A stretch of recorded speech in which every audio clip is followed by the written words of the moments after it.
네, 1부에서는 하수의 마인드에 대해서 좀 알아봤고 2부에서는 고수의 마인드에 대해서 한번 알아보도록 하겠습니다. 주동님의 마인드를 알아보면 되는 건가요? 저도 꾸준하게 네. 수익을 내고 있지만 이제 저보다도 워낙 또 훌륭한 분들도 많이 계시고 시장에서 오랫동안 살아남고 계속 꾸준하게 수익을 내는 분들은 확실하게 딱 특징들이 있어요. 우리는 그거를 확실하게 배워서 내 걸로 만드는 게 중요하겠죠. 고수에 대해서도 배우고 우리 어떻게 방향성을 잡고 어떻게 훈련을 해야 되고 공부를 해야 되는지 그 부분에 대해서 오늘 한번 알아보도록 하겠습니다. 자, 첫 번째 일단은 투자 방법이 굉장히 단순해요. 화려하게 수익을 내는 분들은 대단한 비법들과 막 그런 것들이 있을 거라고 생각을 하시는데 생각보다 꾸준하게 수익을 내는 분들은 본인의 그 원칙이나 기준을 되게 심플하게 만듭니다. 네. 같이 투자하시는 분들은 정말 나의 기준보다 저평가되어 있으면 그냥 매수. 쌀 때 산다. 네, 그런 것도 있고 저처럼 장기 투자나 트레이딩도 같이 병행하시는 분들은 트레이딩을 할 때도 복잡하게 막 이렇게 지표들 막 이렇게 보는 게 아니라 지표도 단순화해서 3개 정도만 참고를 해서 그거를 간단하게 이런 패턴이나 이럴 때 매수를 한다. 이런 것들도 있고 사람마다 투자 전략에선 굉장히 다양해요. 네.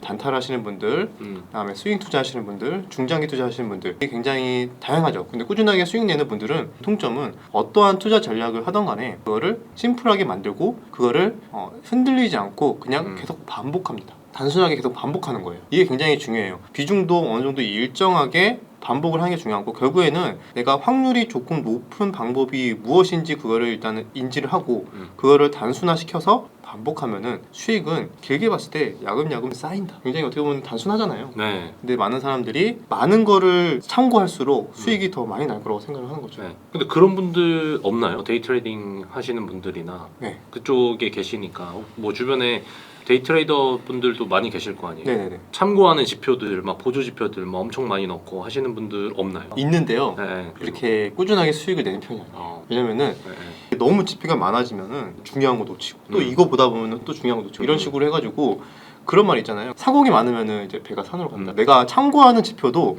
너무 많으면은 갑자기 내가 뭘 중요하게 봤지? 네. 그냥 엉뚱한 투자를 갑자기 하고 있는 거죠.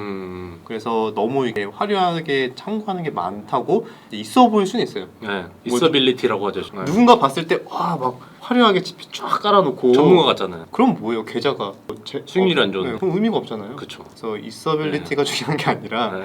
수익이 중요하다. 결국에는 내가 얼마나 단순화시키고 그거를 오랫동안 지속할 수 있는지 거기에 초점을 맞추는 게 중요합니다. 굉장한 대단한 곳에서 정답이 있는 것처럼 생각하지 마시고 정말 단순하게 생각을 해서 나만의 기준들을 잡아가는 게 중요하다. 그럼 주덕님은 거의 주지표만 보시나요? 그것도 딱 심플하게 모멘텀 보고 거래량, 이동평균선, 캔들까지 보는데 네. 일단 재료를 중요하게 보죠. 그리고 또 어떤 특징이 있을까요? 네. 수익과 손실을 대하는 자세인데요. 고수들은 수익도 어떻게 보면 당연한 거지만 손실을 당연하게 생각하는 거에 대해서 굉장한 차이점이 있습니다. 당연하게 생각하시죠. 네. 우리 주식시장에서 매매를 하다 보면은 저처럼 트레이딩 하시는 분들도 그렇고 당연히 장기 투자 하시는 분들도 마찬가지예요. 어떻게 주식시장에서 항상 수익을 봅니까? 그렇죠. 100%는 없죠. 네, 불가능해요. 네, 네. 그래서 손실이 났을 때 그거를 그냥 당연한 거지 라고 생각을 하고 그렇게 하다 보면은 손실을 또 인정할 줄 알고 나의 실수나 그런 것들을 오판을 인정할 줄 알기 때문에 또 판단이 틀렸을 경우에는 또 손절도 바로 할 수 있습니다. 왜? 손실은 당연히 주식시장에 있다 보면은 몸의 일부인 것처럼 받아들일 줄 아는 거죠. 그런데 하수분들은 어떻게 생각할까요? 너무 마음 아파하죠. 손실은 있을 수 없고 네. 절대 인정하고 싶지 않아. 절대 안 팔아요.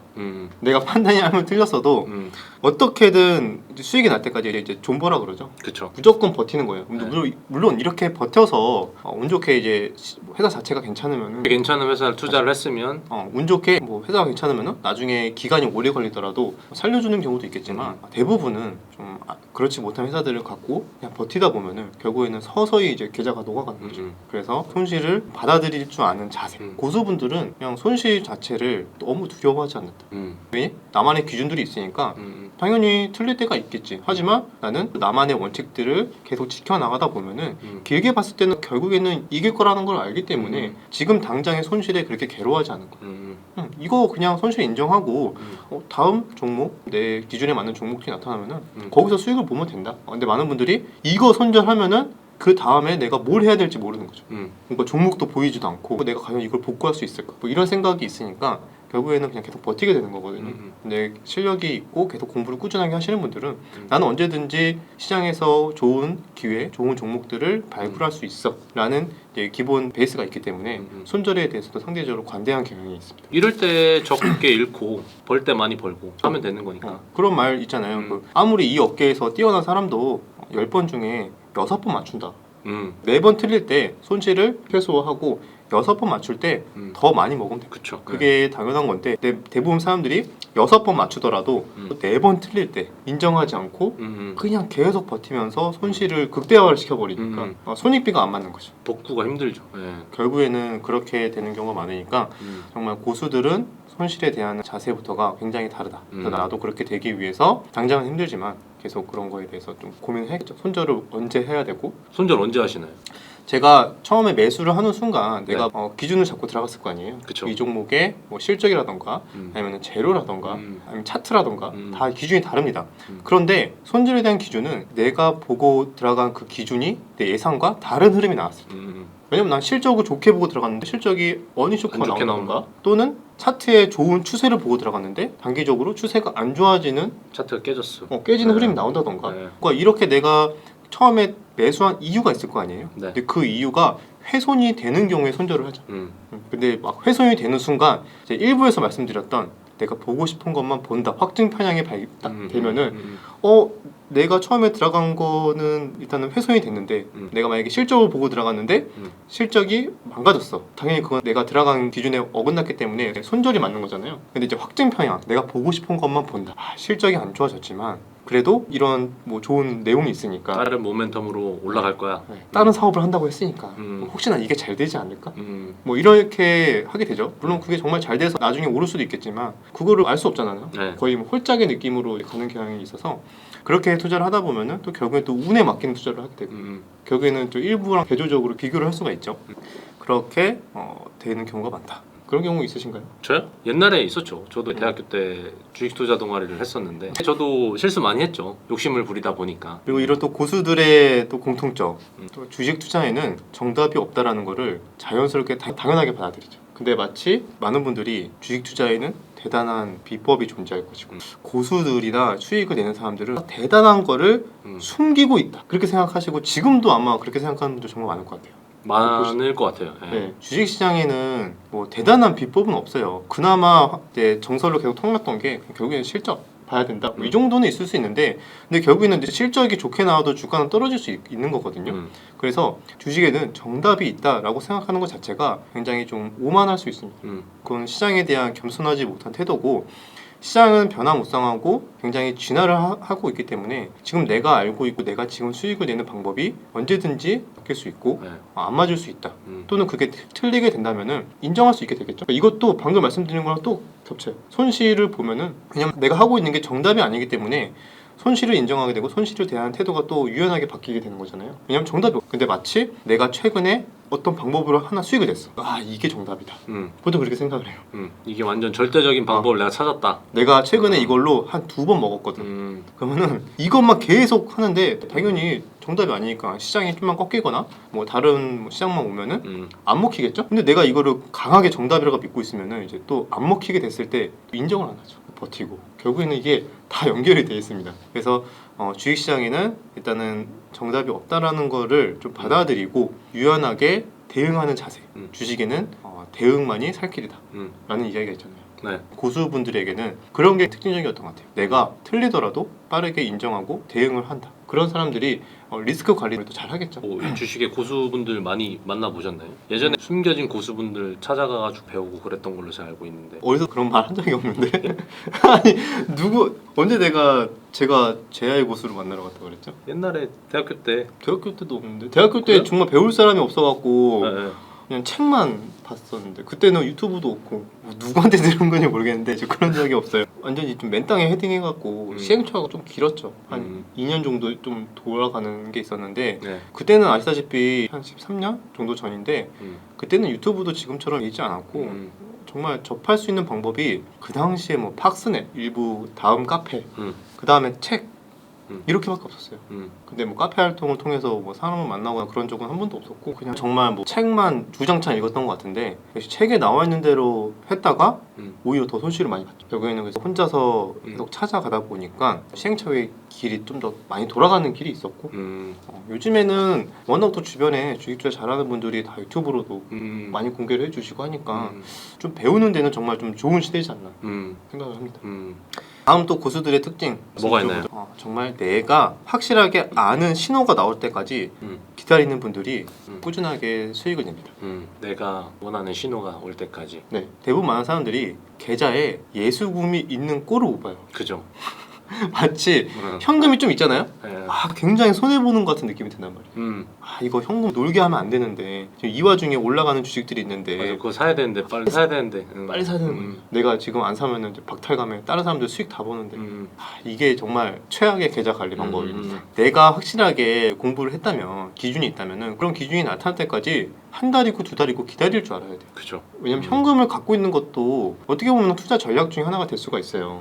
현금도 종목이라고 얘기하죠. 뭐 올해 들어서 사실 현금 보유한 사람들이 5월달 초까지 봤을 때는 거의 위너잖아요. 올해 그죠. 그죠? 네. 올해 1월달부터 따졌을 때는 대부분 다 고점 대비 30% 20% 이상 다 빠졌으니까 맞아요. 네. 그래서 항상 종목을 들고 있는 것만이 좋은 게 아니고 내가 기준이 있다면 내가 정말 잘할 수 있는 그런 신호들이 있을 거예요. 그런 신호들이 나올 때까지 정말 차분하게 기다렸다가 매수하시는 분들 그리고 또 차분하게 내게 또 매도 기준이 나올 때까지 기다렸다가 그냥 매도하시는 분들 큰 욕심 없이 이렇게 하시는 분들이 정말 길게 살아남는 분이고 정말 오랫동안 계좌 관리도 깔끔하고 이렇게 하더라고요. 이게 비슷한 얘기인 네. 것 같은데 네, 워렌 네. 버핏이 야구에 비유를 하면서 내가 원하는 공이 올 때 한 번만 안타 치면 된다 라고 말을 했잖아요. 실제 야구는 3 스트라이크 되면은 아웃이지만 주식 투자에 있어서는 아웃이 없다. 스트라이크를 아무리 맞아도 아웃이 없다. 그러니까 내가 원하는 공이 왔을 때 한 번만 안타 치고 한 번만 홈런 치면 된다. 뭐 그런 얘기를 하셨는데 네. 약간 그거랑 비슷한 맥락인 것 네. 같아요. 또 많은 분들이 또 시장에 조금만 오르잖아요. 네. 그러면은 마치 소외받으면 안 된다라고 생각을 해서 내가 확실하게 이제 나만의 기준이 아닌데도 무리하게 계속 휘두르는 거예요. 이제 그러다 보면은 장기적으로 봤을 때는 계좌가 이제 엉망이 되는 거죠. 들쭉날쭉하고 뭐 일관된 기준도 없고 이 종목과 이 종목이 뭔가 전혀 다른데 막 다 가지고 있고 결국에는 내가 확실하게 잘할 수 있는 구간에서만 매매를 해야 되는데 정말 만약에 할 게 없다. 그럼 과감하게 한두 달 쉬는 것도 괜찮아요. 마치 쉬고 있으면 손해를 보는 것 같은 느낌. 조급함. 이게 항상 큰 화를 불러온다 라고 생각하시고 꾸준하게 수익 내시는 분들도 네. 전업 투자자임에도 불구하고 왜냐면 정말 시장이 너무 안 좋고 뭐 먹을 것도 없다 그럼 그냥 한 달 여행 가버려요. 한 달 동안 돈 뭐 안 벌어도 괜찮으니까 일단 먹고 사는데 문제는 없으니까 그냥 여행 가버리고 거기서 푹 쉬다 오시는 거죠. 너무 시장이 안 좋으니까 내 기준에 맞는 종목이 나올 그런 틈이 없는 거야. 그러면은 그냥 과감하게 쉬고 여행 가는 것도 좋은데 그런 분들이 마음의 여유 그런 또 투자를 대하는 자세 네. 이런 것들이 저분이 오랫동안 이 시장에서 잘 살아남는 비결이지 않나 좀 그렇게 생각을 많이 했었어요. 그리고 또 뭐 어떤 게 있나요? 지금 몇 분 했죠? 그리고 여러 가지 또 있는데 몇 가지만 말씀 더 드리도록 하자면 좋아하는 말이기도 한데 흔들리는 거는 종목이 아니라 너의 마음이다. 어디서 많이 들어본 얘기죠? 그런 것 같아요. 어디선가. 네, 이런 얘기를 이제 주식에서도 네. 통하는데 왜냐면 저도 이제 그런 경우가 많은데 제 옆에 있는 친구랑 같은 주식을 샀어요. 근데 저는 수익을 보고 나는데 이 친구 나중에 야 너도 괜찮게 수익 났겠네? 물어보니까 손실 났대요. 아니 그 이후로 계속 야금야금 잘 올랐는데 왜 너는 손실을 봤냐 물어보면은 종목은 흔들림 없이 어떻게 보면은 괜찮았어요. 약간의 뭐 잔파등은 있을 수 있는데 흔들림 없이 잘 갔어요. 근데 알고 보니까 이 친구가 몰빵을 했더라고. 한 2% 흔들렸어요. 그 못 버텨갖고 손절이 나간 거야. 많이 들어갔으니까 그만큼 조금 흔들려도 많이 네. 마음이 흔들리는 거지. 그쵸. 네. 그러다 보면은 2% 떨어졌을 때 손절 나가고 그게 갑자기 뭐 5% 10% 오르면은 아까워갖고 또 샀죠? 그럼 거기서 또 2% 3% 빠지겠죠? 또 무서워서 또 팔고. 또 손절하고. 종목은 사실상 크게 흔들린 게 없었어요. 종목은 그냥 양호하게 잘 갔습니다. 일반 정도의 뭐 조정 수준이나 그런 것들을 받으면서 잘 갔는데 알고 보니까 결과론적으로 봤을 때 누구는 같은 종목으로 수익 수익을 나고 내고. 누구는 손실을 봤잖아요. 네. 그럼 종목이 흔들린 게 아니라 내 너가 마음이. 몰빵을 했기 때문에 너의 마음이 흔들린 거야. 근데 이게 아마 트레이딩 하시는 분들도 그렇고 막 비중 배팅 좋아하시는 분들은 아마 많은 분들이 공감을 좀 하실 거라고 생각을 합니다. 근데 고수분들은 절대적인 몰빵을 통해서 수익을 크게 키우는 것보다 내가 어떻게 하면 이 마음이 흔들리지 않고 일관된 투자를 할 수 있는지 여기에 집중을 많이 하고 있어요. 그렇게 생각하시나요? 제 투자요? 네. 네. 네, 그렇죠. 네. 근데 가끔은 흔들릴 때가 있죠. 아무리 기계적으로 매매를 한다고 하더라도 갑작스러운 예상치 못한 일이 생길 때가 있잖아요. 네네, 그렇죠. 이번에 2월달에 푸틴이 갑자기 우크라이나 뭐 침략할 줄 알았나요? 최근에는 뭐 네. 핵전쟁 얘기까지 꺼내면서 그러니까요. 정말 투자자들의 마음을 막 흔들고 네, 있죠. 네. 이번에 엄청 많이들 흔들리셨을 것 같아요. 네. 그리고 마지막으로 결국에는 고수분들은 음. 수익 극대화보다 리스크 최소화, 그러니까 생존에 더욱 집중을 한다. 그거에 대해서 굉장히 많은 공감을 했습니다. 왜냐면 아무리 화려하게 막 연 100%, 200% 화려하게 수익을 내는 분들도 리스크 관리가 안 되면은 그때는 막 박수 받겠죠. 근데 결국에는 어느 순간 보면 사라져 있어요, 다. 한 번에 깡통 차고. 그 왜냐면은 생존에 집중을 하지 않다 보면은 아무리 뭐 좋은 퍼포먼스를 내더라도 결국에는 한 번의 실수로 모든 걸 잃게 된다. 그럼 그 기법은 좋은 기법이 아니겠죠? 그렇죠. 내가 이길 수 있는 확률이 95%예요. 5%의 확률로 틀릴 경우에 파산이야. 그럼 그 전략을 쓸 필요가 있을까요? 너무 리스키하죠. 네. 네. 뭐 10번, 20번 하다 보면은 그 한 번에 파산이 나온다는 건데 그럼 그 전략은 애초에 사용하면 안 되는 거죠. 근데 이제 그만큼 너무 많은 분들이 수익을 어떻게 하면 막 극대화시킬까 이거에만 집중하는 거죠. 근데 제가 주변에서 봤을 때 정말 투자 고수분들 오랫동안 정말 큰 흔들림 없이 잘 시장에서 살아남는 분들은 항상 초점을 이제 리스크 관리, 생존에 초점을 맞추고 그게 어느 정도 담보가 된 상태에서 거기에서 이제 수익을 좀 극대화되는 전략을 중간중간 이제 전략을 섞는 거죠. 뭐 그런 분들 있어요. 만약 종목을 심지어 같이 투자하시는 분들도 밸류 하단이 막혀 있는 종목들. 네. 만약 이 종목은 지금 사도 정말 최악인 경우에 마이너스 10%, 20%그 정도까지는 정말 하단이 막혀 있다. 그 이하로 빠지는 거는 금융위기나 IMF급 거의 하락이 나와야 더 빠지는 경우고 그게 나름대로 기준이 있겠죠. 그렇게 있는 종목에서 모아가는 거죠. 네. 결국에는 밸류, 그러니까 상승이 열려 있는 그 폭보다 하단이 얼마나 막혀 있는지. 하방 경직이 센 것들. 첫 번째로 그거를 먼저 보고 그 다음에 상방으로 얼마나 밸류가 열려 있는지 그거를 분석하고 들어가시더라고요. 결국에는 리스크 관리를 먼저 하고 그 다음에 기대 수익률을 계산을 하더라. 그런 것들이 결국에는 오래 살아남는 사람들은 항상 이런 일관된 특징들이 있었습니다. 그게 네. 제가 지금까지 이렇게 살아남은 비결이기도 하고 제 주변에 많은 사람들도 항상 이런 공통점들이 있었으니까요. 네. 만약에 여러분들도 이런 것들이 내가 좀 부족했다, 아니면 또 이런 것들은 내가 잘하고 있었구나, 그런 것도 있었으면은 부족한 부분은 이참에 한번 잘 채워가는 시간을 가져보고 그다음에 내가 잘하고 있는 것들은 정말 그걸 더욱더 발전시키는 계기로 잘 활용했으면 좋겠습니다. 지금까지 4부작에 걸쳐서 주덕님의 노하우들을 많이 들어봤는데 도움이 되셨기를 바라고 저는 굉장히 많이 도움이 됐어요. 그리고 영상 편집해주는 편집자도 굉장히 도움이 많이 됐을 거예요. 그죠? 네. 전형적인 개미니까 자꾸 네. 뼈 때리지 말라고 뭐라고 하시더라고요. 대부분의 개미 투자자 여러분들이 막 되게 뼈를 많이 맞는 느낌을 느끼셨을 수도 있어요. 근데 이런 게 실제로 도움이 되는 거니까 많은 도움이 되셨기를 바라면서 주덕님은 이번 편을 마지막으로 보내드리도록 하겠습니다. 좋은 얘기 잘 들었고 감사드립니다. 네, 감사합니다. 네, 감사합니다.